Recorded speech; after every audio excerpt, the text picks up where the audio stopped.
What have they done to the old home place? And why did they tear it down?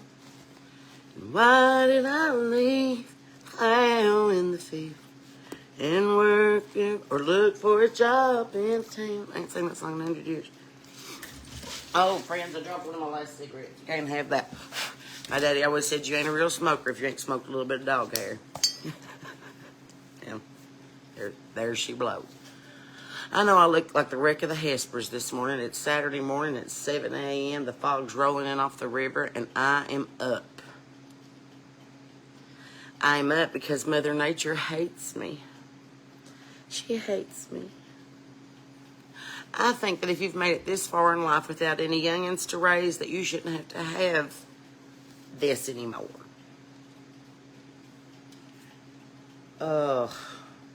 Not to be too entirely graphic for the male viewers on our page, but are you supposed to have 2 of these a month? Is that perimenopause? Because I hate it.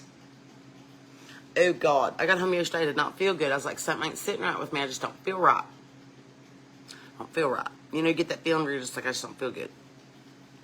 I was like, Sarah, it's just because you've been stressed all week and you've been at lawyers' offices and courthouses and if I can get that stupid dog from next door to quit kidnapping Tom, I'm so afraid he's going to get hit by a car. Anyway. But I've just been exhausted between gigging and picking and visiting and legalizing. And I told y'all that I went to that highly recommended attorney only to have 9 damn typos in the deed. And we had to do it again and have everybody re-sign it again. And I was like, looked over it. Everybody's name was spelled right. And I told y'all I got to the damn deed office last night. And they're like, we didn't realize that your granny was a single window. And I was like, what now? Instead of putting widow, they put window. Only a single window. Myself, I've always thought she was more of a double pane. But apparently she's a single window. Anyway, I was just like, just file the deed. I got a culprit coming Monday. Just file the deed. I don't think it'd have been this hard if I'd killed somebody in a duel and just took their pigs and land. I'm telling you. I will say thank you to Trump because I know y'all hate him, and that's fine, whatever. You hate the powers that be no matter who's the powers that be, so whatever. I personally like him. I've met him. He was nice to me. Didn't offend me. Seems to be doing the job that I voted him in for, so I don't have that many complaints. My newest accolade to put a feather in his cap is he's trying to get rid of capital gains on houses, like period. All house purchases, just like nope, no capital gains tax. Like, this is ridiculous. And I'm like, finally something that we can agree on. Would you go get Tom T. Hall Winona? I'm not in the mood to chase him. Millie, bring my dog back. Come on. Give her a little down. Come on, Tom. Telling you that dog has found every single entrance to the creek on this farm this week, and he has been covered in mud and muck. Reminds me of that Johnny Cash song. How deep is the water, mama? 2 feet high and rising. You always wonder how deep the water is. It just kind of depends on who you ask, you know. If I get out there, it's only about knee deep. Tom gets out there, he's underwater. So, you know, just kind of depends on who you're asking. I saw where Kansas, was it Kansas? Once in a 500-year flood has hit in the past 6 hours in Kansas. And I'm like, what is going on? Why? Me and Brandon are going to talk about this on the podcast today, which is why I'm kind of up early, because I like to be prepared for the things that I talk about with other people so I don't seem like I'm entirely full of shit. I did go to college for a long time. I have a whole lot of degrees hanging on my wall that don't make me no money. But I might as well, you know, use my college learning. And so I'm doing a little research this morning to figure out why all the bison are migrating at a high rate of speed, and they're finding out new geysers, and there's ricochet shock waves from these earthquakes and volcanoes that are happening on the fire ring in the Pacific Rim. And I never was a chief meteorologist. I did make squall at one time, but they wouldn't let me be chief. So, now I'm just like, how is the weather doing? That's as good as I got. But I like to pay attention to things. There's signs in nature and there's signs in the heavens. And something about the chickens all roosting in the trees the past 2 weeks, and my dog's being like up my ass, Thanks, Colleen. So excited to sign with CDX. And me and Joe were talking, head to CDX, Joe Kelly. Did you know he's a Kentucky boy? Of course he is. He's from this part of Kentucky. I'm from this part of Kentucky. I was wearing this shirt yesterday. Here's what happened. So we all pediddled around. I told you we was piddling. Then Sean got that generator running again, and I decided that my throat had been slit. I was so damn hungry. It's like, my stomach ain't feeling good. It's just something ain't sitting right. And I thought, well, maybe my sugar's bottomed out. So I was like, can we just go to Mexican because it's the only sit-down restaurant in town? So we went up to the Mexican that used to be the Michaels, that used to be the Cowboys in Ravenna. And Lord, you would have thought it was the burger bar, as crazy packed as it was. But I saw everybody that I've ever thought about knowing, including Bobby Dawes. I was so excited to see him. I haven't seen Bobby since the last photo shoot for our last album cover. He did every one of the album covers. Every single one of the album covers that I have out so far, Bobby Dawes did. And he's ridiculously talented. I wish that I could steal him to Nashville to do a couple more. But he's got kids and grandkids and things to do. I understand. I'll have to tell you a story about Bobby, though. When I was 18 years old, he's always been buddies. He grew up with my mom. They all grew up around together, and good old guys, just like it's Bobby. You just know Bobby, you know. And I just thought everybody knew Bobby. Well, him and his buddy Nelson decided, when they were about my age now, they were in their 40s, they said,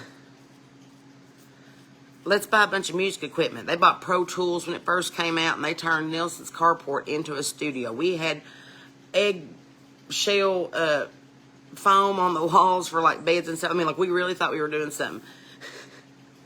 And me and Nelson and Bobby and see who else is out there. Canner was out there, and who else played with us? Now, Dylan was about 8 years old. He played with us, but we recorded like a whole album, just not knowing what the hell we were doing at all, ever, like not even a little bit. Some songs on there you've never heard in a billion years, and you probably never will. But that's how we got started working together. And I mean, every spare minute I had between high school and college, I was in that carport. I was in that garage/studio pouring my heart out. And we had this, I found the notes for it one day. We had this genius idea that we were going to name the first album Inspired. And I was like, I look back now and I'm like, don't let me say shit like that. But anyway, I wrote a lot of my favorite songs sitting on that hill in West Irving. And then as I got older and I had the opportunity to do some albums, Bobby got into photography, and he's really good at it. So he did the covers for 1, 2, 3, 4, 5, 6, 7, and 8. So all of them were photographed in Esther County. I'm very, very proud of that fact. All of them tell a story, and they're in succession. If you ever look at albums 1 through 8, like it's a storyline. So it's kind of them little Easter egg things that I like to do. There's like hidden Easter eggs on all the album covers, and there's like little hidden meanings, and there's hidden words, and it's a whole thing. I got real bored during COVID. But anyway, I did run into Bobby last night, and I hadn't seen him in forever, so it was nice to see him. And then, of course, I saw Vanessa and Michelle and their hubs, and oh my God, I was so glad to see them. I hadn't seen them since Wild Dog, and I had a mohawk, and we all were talking, and I hadn't seen Michelle since she was blonde. We stood there and talked for about 5-10 minutes, and then I ran into Shannon and Susie, and Shannon was in the garden with my dad, and he sat there and talked to us for a minute, and Sean goes, is it like this because you're famous? I said, no, it's like this because I'm in Irving. Has nothing to do with me singing and songwriting and having a bunch of fans and being all over the world. That really has nothing to do with it. This is just Friday night in Irving if I come home. Because you have to keep in mind, I left when I was 17 years old. I left right out of high school and went to college. I came back and visited, and I tried my best to put my big footprint in this town before they ran me on a rail. And then I traveled the world. I got married. I went to Louisiana. I went to Tennessee. I went to Texas. Went to Arizona. Went to Italy. I was just all over the place. And I was like, well, I had fun. Next time I come back home. So it's kind of like being at your class reunion all the time. Because I haven't seen some of these people in 20, 25 years. And I think we all look the same. I look the same. I'm actually skinnier now than I was in high school. And that's saying something because I ain't skinny. I tell you something. I was in band. Nobody paying attention to me. Daddy was so worried about teaching me abstinence and putting locks on the doors. I'm like, nobody's even jiggling the knob, Dad. I'm the biggest tease in Esther County. My mom told me the only way to keep from getting pregnant was to keep an aspirin between my knees, and I believed her. She also told me that you could get pregnant by tongue kissing a guy, and I almost threw my 6th grade boyfriend off Cumberland Falls because he tried to put his tongue in my mouth, and I said, I am too young to have a baby. And he's like, what? That's not how that happens. I was like, what now? Mom goes, I was saying that if you tongue kissed a boy, it would lead to something that would make a baby. And I was like, well, I did not catch that at 12 years old. I was like, that's how it happens? Seems so I'm just frivolous, reckless. Anyway, and it really is when you get down to it, and I'm 42 now. I'm like, it's still reckless. I tried for 10 years to have a baby, doing all the IVF, shoves needles and pills and vitamins and eat blueberries and do all that stuff. And I was like, this was so much easier for a lot of my friends. They just had to have a bottle of Jack Daniels in a back seat on prom night. I do not understand the problem. But the Lord knew I was too selfish to have children of my own. So I'm better as a stepmother and a really cool aunt. I will just get right up there with Dolly and Oprah and be like, I don't have any babies, but I'll do stuff for babies. How about that? Cool Aunt Sarah, cigarette mom. Just tap me in. All right, anyway, so ran into everybody at the Mexican restaurant. Listen, we had so much fun. I ran into Ann Thomas and Josh, and I hadn't seen them in forever. Oh, my gosh, I love them so good. And everybody. And, like, Sean gets tickled at me, and I was like, this is just Irvin. Like, I came back home, and, like, I'm just trying to catch back up, and, now we're building a house up here. So, anyway, it's really fun to be coming home.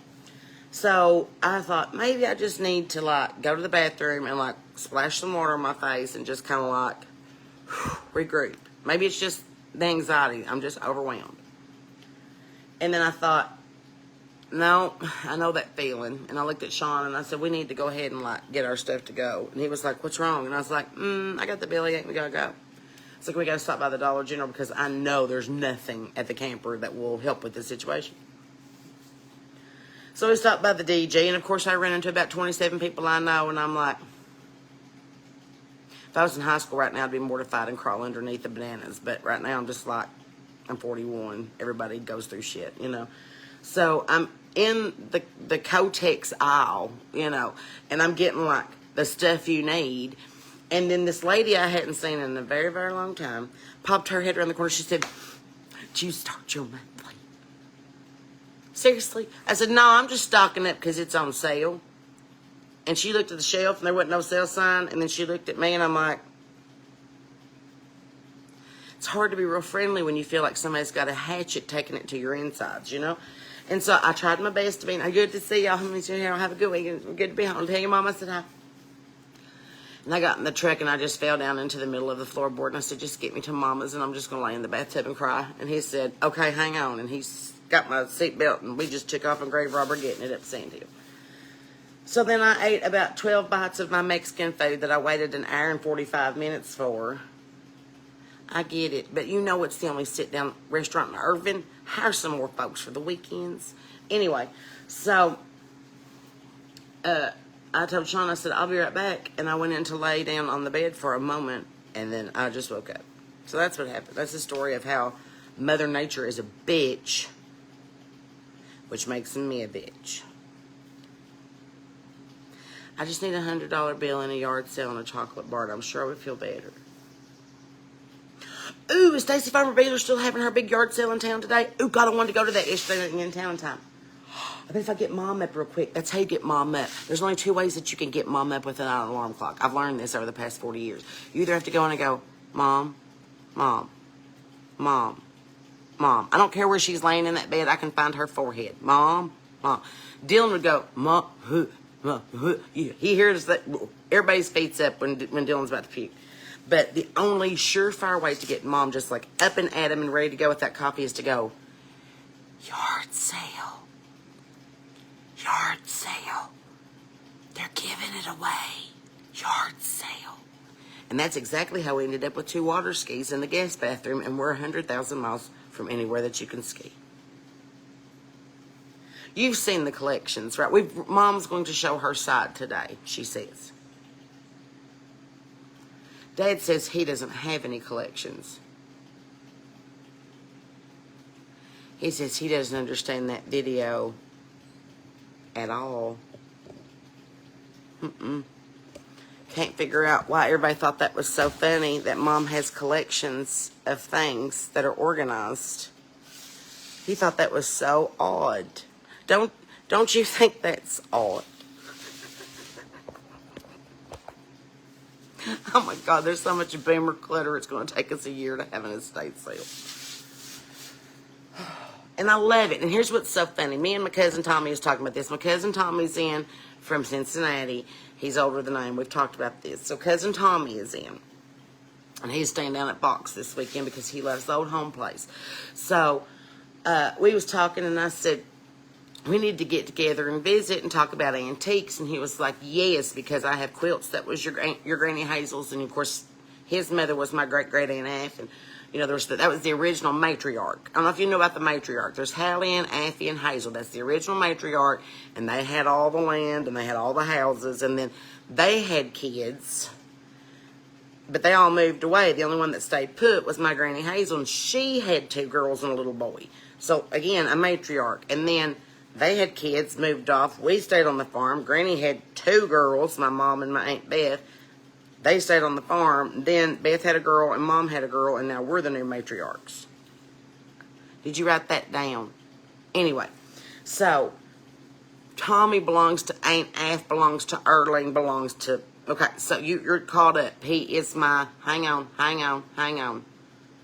Aff and Hazel were sisters. That means that Onlene and Erling are first cousins. That means that Tammy and Tommy are second cousins. So Tommy is my second cousin once removed. His daughter would be my third cousin. Not that you care, but it took me a long time to learn that. He's my second cousin once removed. So anyway, he was talking about, you know, you're going to keep all this stuff. And I was like, well, some of it that's like vital to the history and the integrity of the family, like, you know, quilts and cabinets and whatnot.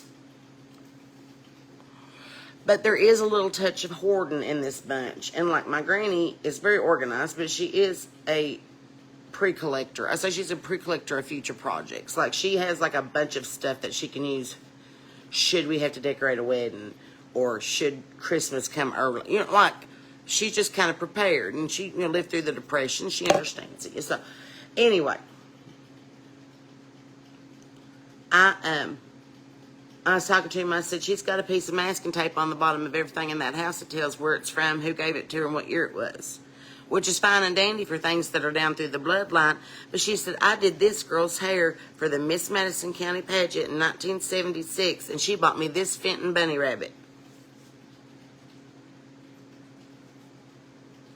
Do you think I'm going to keep that Fenton bunny rabbit if she passes?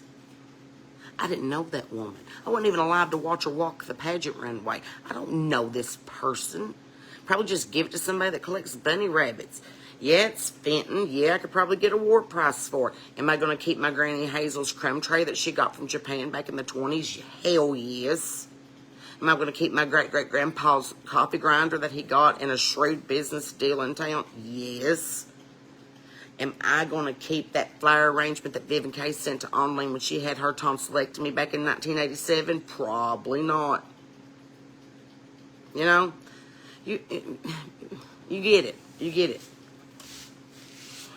I'm all about sentimental nostalgia and things and whatnot, but I'm also about purging the junk that you really don't need. And I feel like I'm somewhere between my Aunt Shirley and my Granny.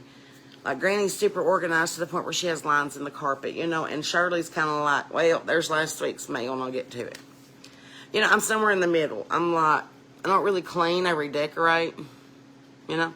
Like, I don't like to, like, dust. I like to rearrange things. Like, I remember when we were kids, like, we would rearrange our furniture, like, all the time. Did your mom ever do that? You come home from school and the entire house was rearranged. You're like,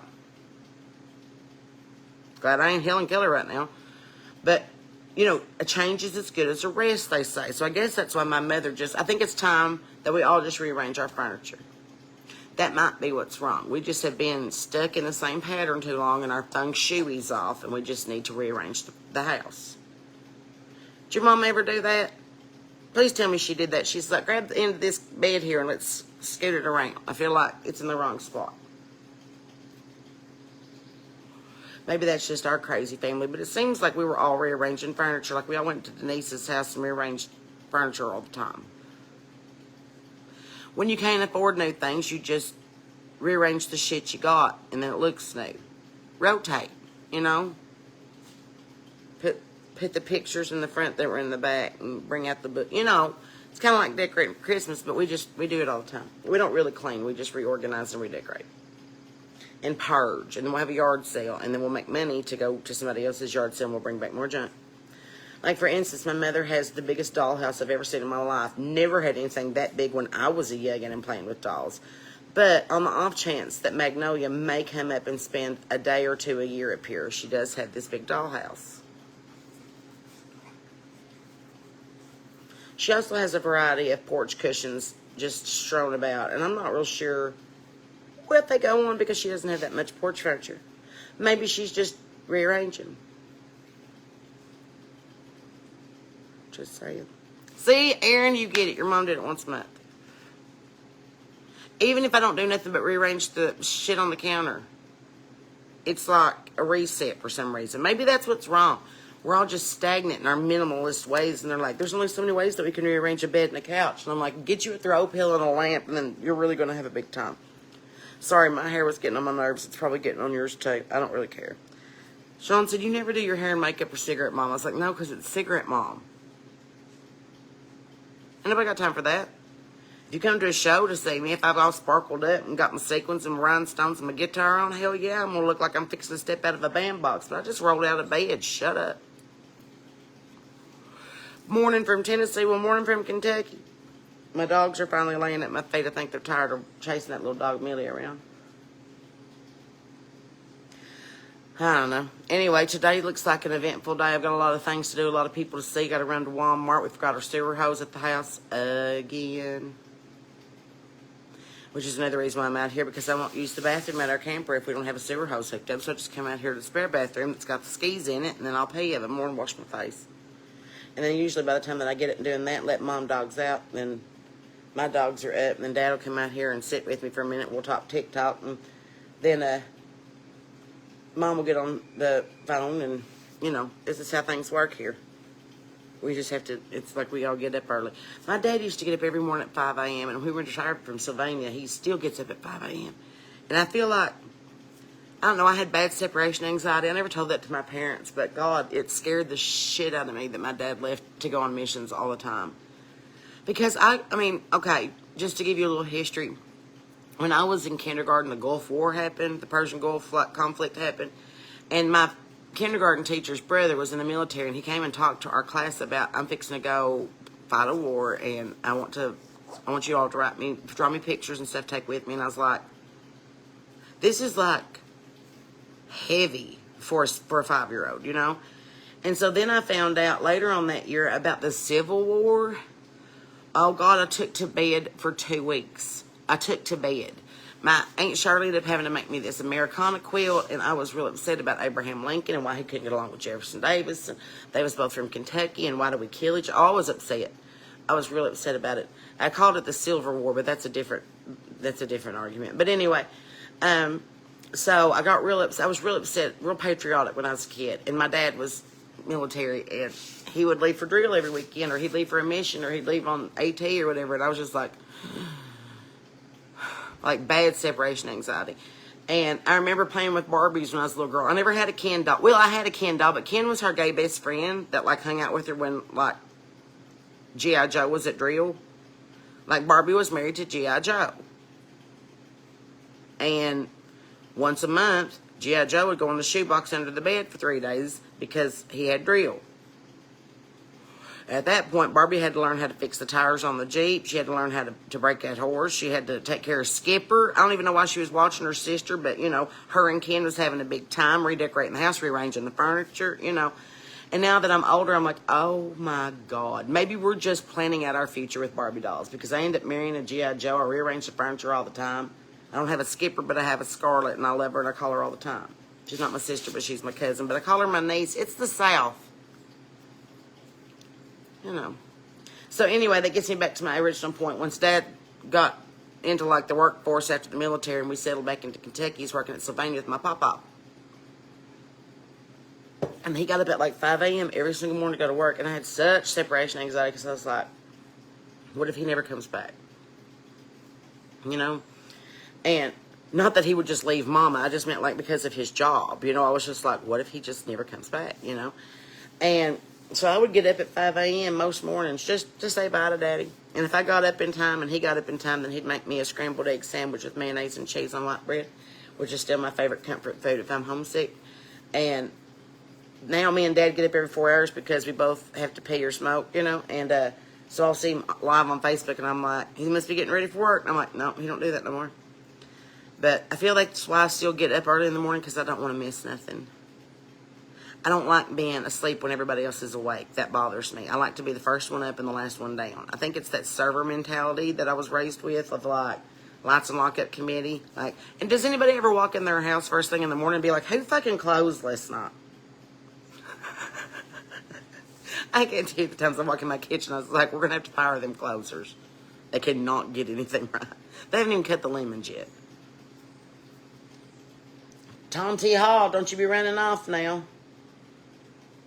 Somebody found a rattlesnake with 8 rattles in a button the other day here in Estill County. Good grief. In another news here on the hill, Dad found bear scat under his deer stand down on Watermelon Ridge, and I'm like, oh no, that means there's bears in the woods. That's all I need. Could you just see that headline? Sean survived the motorcycle wreck. We got married. I got signed. We got a piece of land. We're moving to Kentucky. Sarah's killed by a bear. Yeah. Checks out. Yep.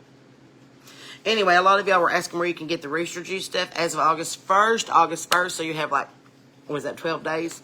In the next 2 weeks, you can pre-order that on the Hoochie Hooch Moonshine page. Also, you can come to Cookeville, Tennessee on August the 16th, where you can taste Rooster Juice for the very first time anywhere in public. And that's going to be at the Roasted Hemp Show in Cookeville, Tennessee, August the 16th. Have a couple of buddies joining us on that show as well, but it's going to be a big fun time. And it's also my birthday party, and I haven't told nobody that. We're going to get us a cake. So, my birthday's the 13th, that's the 16th. We're going to celebrate all week. It's Saronica 2025. Anyway, in West Virginia news, I am going to run for mayor of Hurricane next year for the November 2026 elections to try to unseat the incumbent because he's been there for 18. Nothing wrong with that. I just feel like you've been in 1 or 2 places. We just need to rearrange. And somebody asked me what my platform is, and I was like, well, I'm going to do a little more research, but just off the top of my head, I'm going to get rid of those homestead ordinances. That way that you can grow a garden and have a chicken if you want to. And matter of fact, I'm going to talk to the water department and see if we can't give you a little cutback on your water bill as long as you plant pollinators and farm-staying veggies, you know? Like, why not? Make everybody healthier. I also want to look into some veterans outreach programs. That way we can keep our men and women in service in the community after they have served their time in the U.S. military. And we're equidistant between both VAs, and the Woody Williams VA is awesome in Huntington, so, you know, we're not far from that. I also want to incorporate and adopt a grandparent program between the 5 elementary schools and the 5 nursing homes in the area and the region, so we can start bridging the generational gap just a hair. I want to establish the Hurricane Board of Commerce and Tourism and the Hurricane Genealogical and Historical Society, which we have neither one of. I want to work closely with our State Department to fix our potholes and our really dangerous roads, because West Virginia has some really rough state roads and we need to get that fixed. So these are things that I want to push in the new election. Also on my platform is complete transparency. My life is an open Facebook, and I got nothing to hide. If you got nothing to hide, you got nothing to hide, folks. Tell the truth, and you don't have to have a good memory. So I believe that there's some reason why they've had closed council meetings for the past 15 years, and I don't like that. They don't sit real with me if I'm a taxpayer. So I'm going to have completely open board meetings. My door will be open, and you can come visit me anytime that I'm sitting there in office. And if not, you can come to a show, and we'll talk about it. So, you remember the singing governor, Jimmy C. Was that it, Jimmy C. Newman down in Louisiana? I'll be the singing mayor. I'm putting the her in Hurricane. Ooh, Beth, would you come be my campaign manager? That would be awesome. I need like a super PAC. Why not? We all watched Man of the Year when a comedian became the president. I really want to just see what happens. It's only a 4-year term. Hell, we got through Biden. They can get through me and Hurricane, I swear. There's only 4,000 people in that town. I could probably meet them all by hand. Just go door to door and be like, do you have a minute or two to talk about my music? I mean, my campaign. See, I get confused. Do you want to buy some eggs? You know? Avon calling. Emily. Guys, sit down. There ain't nothing to do and nowhere to go. You might as well just sit still. Good job, Winona. Tom, sit. Oh, you're such a shit ass. You don't listen a bit more nothing. This is the last cigarette in this pack. There's another pack waiting in the truck, but the truck's all the way out there on my property. And you have to go all the way through my property, and all the way through Almond's property, and all the way through Dan's property, and then go to my this way. So, anyway. Thank you for everybody who's ordered some merch this week. Appreciate that very much. Those orders should be going out into the mail. I sent it off to my company. They're like, we got it. I was like, all right. So, love you, mean it. Thank you to everybody who sent us like little wedding presents and gifts and tips on Cash App and PayPal and Venmo. You guys are awesome. And because of you, we were able to get all the necessary paperwork and stuff taken care of and filed and getting ready of. And I love you guys. You all just keep our chickens fed and keep the lights on. So we appreciate that. Everybody assumes that when you sign a deal that they hand you a check. That's not really how it works. If anything, you become a broker. So book us, and then people want to play our songs, then we can make more money, and then we can buy more chickens, and then we can buy more corn. It's just the big goal here is agritourism. I was telling Sean in the next 10 years, I want to take Walnut Bend and have a goat barn and a honey house and a nut house, and because we have walnuts. Isn't that funny? And the chicken chapel, of course, we'll have to have a chicken chapel. And a couple songwriter cabins in the studio and the workshop. And I just want it to be like a little haven that if you wanted to just come play with the chicken and eat some goat cheese and play in the creek and write a song, you could. I just feel like that would be like an all, like, farm fresh goods and handcrafted songs, like, Walnut Bend. So that's the 10-year plan that I'm going to make so much money and be so rich and famous that I'm going to have to line my driveway with CMAs and Grammys in order to keep people from hitting the curb. That's what Tom Hanks does with all his Oscars. He puts them in the back of the garage, the way that when he pulls in, he don't hit the wall. So we got the new moonshine coming out. We signed with CDX. We got the land finally figured out. I'm going to start working on that. I'm on a podcast this morning. We got a couple of gigs coming up in August that are pretty big and exciting. So just get on SarahBethTerry.com or subscribe to this stuff. I know I haven't put anything on for my subscribers in a couple of days, but there's a reason for that. I got some stuff to put on there. I just haven't done it yet. So, it's a-coming. Y'all pretty much know everything as it is, but you get the nitty-gritty and the fun stuff and behind the scenes and all that stuff if you subscribe. And that helps feed my chickens. Because that's what it's all about. We're doing it for the birds. Oh, my Lord. I just want my back to pop. Can we just talk about Coldplay for a second? I don't know what's worse, getting caught cheating on your wife with the head of HR of your company or the fact that you was at a Coldplay concert. It's like getting caught at a Nickelback concert. What are you doing with your life? I love how it's like, artists really shouldn't put a kiss cam on their audience. Okay, guests shouldn't make us accomplices in your affairs.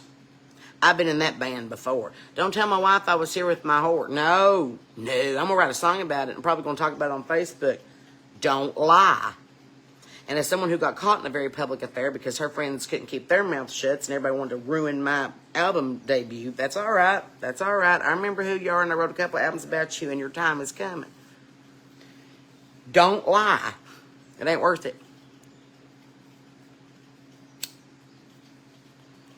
Me and Sean have absolutely no secrets. I mean, it's almost uncomfortable. Like, we know too much about each other. I know all of his passcodes to phones and gadgets and whatnot. We know each other's login on everything. I mean, like, there's nothing to hide. If you love your partner and you trust your partner and you vow to spend the rest of your life with your partner, then you got nothing to hide. We still shut the door when we go to the bathroom because privacy. But, I mean, we don't have, like, secrets. Like, that's not... Privacy and secrets are two different things. Millie, I swear to God, if you kidnap my dog and get him hit, I will hit you in the head with a frying pan. No. Okay. Damn dogs.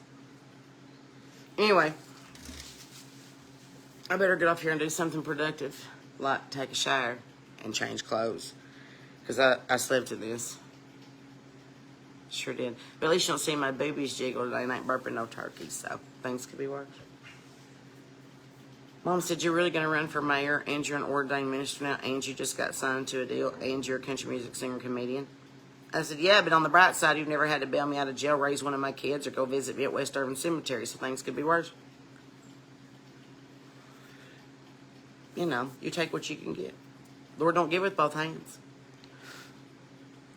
Anyway, I love you guys. I mean that. I'm going to get off here and go scrounge up some breakfast for Sean. maybe go out and see the online. I saw her kitchen light come on. I know she's already got coffee made. This is why I want to move home. I would literally get in my golf cart and go out to Granny's every single morning for coffee if she would live another 100 years. Like, I love going to her house. Millie, I'm on the phone. I know. She don't know the rules yet. She's new. She's not our dog. That's John and Casey's dog, and they live next door. All of us live on a big compound of 100 acres. And I'm the first grandchild to get land off the original farm. So there's 4 more grandchildren, and 2 of them's married, 1 of them's engaged, and 1 of them's got a really serious boyfriend. So, you know, might as well just divvy up the driveways. But I'm at the head of the farm up there at Walnut Bend, and you still got another 100 acres all the way down to Cobb Ford to pick from. But you can't have Watermelon Ridge, and you can't have the apple orchard because Papa's buried out there. There's no apples in the apple orchard, and there's no watermelons at Watermelon Ridge, but there are walnuts on Walnut Bend, so I'm trying to change the dynamic a little bit. We are on Sand Hill, though, and that part's true. Wet Springs. I was trying to show Sean, Sally sells seashells by the seashore, and where the Wet Springs store was out there where Brianna Birchfield used to live, and where the Wet Springs school was is out there at the corner of the Webb Road. I went all the way down to Cobb Ford where it lined up with Collins' place, and I said, you have to go from the Collins line all the way up to the Boundary Oak. And he was like, I don't know the words you just said. And I was like, well, that's Kentucky for you. If you ever look at old deeds, me and Tommy were talking about last night, it's like go from the Ellsworth line to the big rock with the hole in it to the oak tree with the 3 bends. And I'm like, this sounds like a treasure map to go find One-Eyed Jack's treasure. Like, I was like, this might just be a treasure map to Swift Silver Mine and not to the farm, you know, I don't know. But cracks me up. I'm going to walk every single inch of that farm today, and I'm going to mark what trees I want to keep and what trees I need to get rid of and which ones I need to dig up and replant. I need to wear bug bracelets because the ticks are thick and so are the snakes. I'm telling you, July is a great time to get into the woods. And now there's bears, which means I'm going to have to start looking up. So much. Just so much. Anyway, but I'm going to be on that podcast today, and I'll let you know when that's going to debut so that y'all can tune in and listen to it, to all of our crazy conspiracy theories and country music. I love it. I love it. I live for this stuff. So I hope you're having a good Saturday. And if you hear of any yard sales, send me a message because I'm in Irvin today, and I have a couple hours to kill before I have to be on the radio. So I might go do a little yard selling. Let me know. I just got to take some Midol and drink some coffee and put my bra on. I have my teeth in, so we're fine. But anyway, I love you, and I mean that. Keep your Bibles open and your powder dry and your head on a swivel. Be nice to animals and children. Know people today. And as always, friends, remember, I'm Sarah Beth Terry, and you're not.